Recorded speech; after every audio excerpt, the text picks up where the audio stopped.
Imagine this. A ghost town where the air is thick with the whispers of the past. Welcome to the haunting world of Pedro Paramo, a story where the living meet the dead and where the sins of one man destroy an entire town. The story begins with a dying wish. Juan Preciado, our main character, promises his mother, Dolores, that he will visit her hometown, Comala, to find his father, Pedro Paramo. But this isn't just a casual family reunion. Pedro is a man Juan has never met, and Comala? Well, it's not exactly a vacation spot. It's a ghost town in every sense of the word.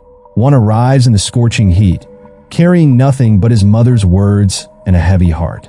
On the way, he meets Abundio Martinez, a mysterious man who tells Juan a shocking truth. Pedro Paramo is already dead. And guess what? Abundio reveals he's also Pedro's son. Oh yeah, this family tree is going to get messy. Abundio warns Juan about Comala, calling it desolate and haunted. He even admits that he killed Pedro out of rage after the old man refused to help him bury his wife. If you're keeping count, we're only a few minutes into the story, and we've already got a murder confession. Things are just getting started. Before parting ways, Abundio advises Juan to seek shelter at the home of Edgeviges Diada, an old friend of Dolores. Determined to fulfill his mother's wish, Juan ventures further into Comala. Comala isn't what Juan expected. It's eerily silent, with abandoned houses and empty streets. The sun beats down mercilessly, making the town feel like it's trapped in a timeless void. As Juan walks through, he starts to feel like he's being watched, though there's no one around. Or so he thinks. He finally reaches Edgeviges Diada's house. When she opens the door, she greets Juan like she's been expecting him. But here's the creepy part. She claims Dolores told her about Juan's visit, even though Dolores is dead. If that doesn't send chills down your spine, I don't know what will. Edgeviges invites Juan inside and begins to share stories about Pedro Paramo's life. She paints a picture of a man who was once deeply in love with a girl named Susana San Juan. But when Susana and her father left Comala, Pedro's heart hardened. That loss seemed to shape the cruel, manipulative man Pedro became. Edgeviges tells Juan about Pedro's marriage to Dolores, Juan's mother. It wasn't a love match, far from it. Pedro married Dolores to settle a debt his family owed hers. Once the marriage served its purpose, Pedro abandoned Dolores and left her at her sister's house. She raised Juan on her own, far away from Pedro's shadow. As Edgeviges recounts these stories, Juan begins to notice something unsettling. The air feels heavier, the shadows seem longer, and Edgeviges herself appears less human. Suddenly, she vanishes without a trace, leaving Juan alone in the house. It's becoming clear that Comala isn't just haunted by memories, it's haunted by actual ghosts. Juan continues exploring Comala, trying to piece together the story of his father in this cursed town. He meets Damiana Cisneros, a woman who was once his babysitter. She too speaks of Pedro Paramo's tyranny, the way he exploited the townspeople, controlled the land, and used his power to crush anyone who opposed him. Damiana takes Juan to see the ruins of Pedro's estate, Media Luna, where Pedro ruled like a king. Through visions, Juan witnesses horrifying scenes from the past. He sees Pedro's cronies beating a man to death, the man suspected of killing Pedro's father. The brutality shakes Juan to his core. Then, Juan encounters two siblings who invite him to their home. At first, they seem kind, but things take a bizarre turn. Juan ends up in bed with the woman, only to discover her body turning to mud. It's revealed that the siblings were in an incestuous relationship, and Juan was the only outsider the woman had ever been with. Gross, right?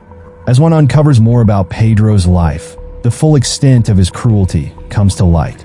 Pedro wasn't just a tyrant, he was a predator. He used his power to exploit women, taking what he wanted without a second thought. Even his acknowledged son, Miguel, inherited his father's ruthlessness. Miguel was no saint. He killed Father Reneria's brother and raped the priest's niece, Ana. Pedro dismissed these crimes as trivial, showing no remorse. When Miguel died in an accident, Pedro mourned, but only because Miguel was the son most like him. Pedro's reign extended beyond personal cruelty. When revolutionaries sought his help during a cultural uprising, he pretended to support them. But in a shocking betrayal, he gave them nothing and resumed his control over Comala. This man was the embodiment of greed and corruption. Despite all his power, Pedro remained haunted by his first love, Susana San Juan. After her husband died, Pedro forced her to return to Comala. But Susana never loved Pedro. Her heart belonged to her late husband. This unrequited love consumed her with guilt and despair, eventually leading to her death. Susana's passing was the final blow to Pedro's humanity. In his grief, he abandoned the town and its people, leaving them to fend for themselves. Without Pedro's rule, Comala fell into ruin. The townsfolk either fled or died, their spirits trapped in the desolate streets. Juan realizes the horrifying truth. Everyone he's met in Comala, from Edgeviges to Damiana to the siblings, is a ghost. The town is a graveyard, haunted by the souls of those who suffered under Pedro Paramo's rule. As one wanders the town, he learns about Pedro's ultimate fate. Years after abandoning Comala, Pedro was confronted by Abundio Martinez, the son he didn't even recognize. Abundio, driven by grief and rage, killed Pedro in cold blood after Pedro refused to help him bury his wife. But even in death, Pedro didn't escape the consequences of his actions. His spirit, like those of the townsfolk, remains trapped in Comala, a testament to the destruction he caused. At its heart, Pedro Paramo is a story about the weight of our actions and the legacies we leave behind. Pedro's greed and cruelty destroyed not just his life, but the lives of everyone around him. Comala became a ghost town, haunted by pain and regret, because one man thought he was above consequence. And that's the story of Pedro Paramo, a tale that's equal parts tragic, chilling, and thought-provoking. So, what do you think? Was Pedro a victim of his circumstances, or was he doomed by his own choices? Let us know in the comments below.